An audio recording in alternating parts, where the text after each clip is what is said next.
let's discuss with Holger Schmieding, chief economist from Berenberg. Holger, help us make sense of all these headlines and conversations swirling around Ukraine here. Are we actually getting any closer to a de-escalation of the conflict? Clearly, you've got European leaders working to figure out how much more support they can offer to Ukraine. On the other hand, you've got Russia coming out in the last 24 hours reiterating that they want to achieve their goals in Ukraine and that their most important main thing is for Russia to achieve their goals in Ukraine. It doesn't seem like these two things are working together here. Yeah, absolutely. So far, the various positions are not yet compatible. And what we have to say is that recent events have strengthened the hand of Putin, because the US, in a way, has given three bargaining chips sort of away.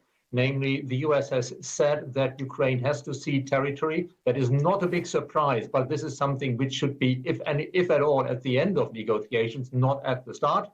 The US has sort of ruled out immediate NATO membership for Ukraine. And now Trump seems ready to award Putin one big prize, namely to have an in-person meeting between the two. That is to rehabilitate Putin on the global stage without Putin making or suggesting any concessions yet. So far, this from a European or Ukrainian side is not going exactly in the right direction. And you've got in the last 12 hours or so, President Trump suggesting that Ukraine should be holding elections. That's also a pretty difficult optic for Ukraine. That is certainly difficult. Ukraine is at war. Of course, elections in Ukraine will have to be held after the war. But to elections while the war is still raging, while there is no settlement yet, would be, say, a serious upset.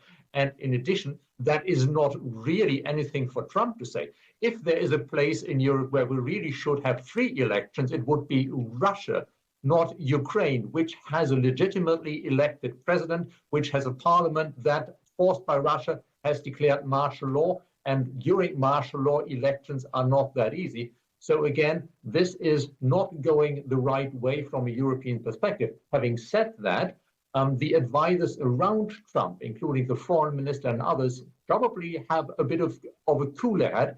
So it is still quite possible that the advisors around Trump will see to it that in the actual negotiations, the outcome is acceptable.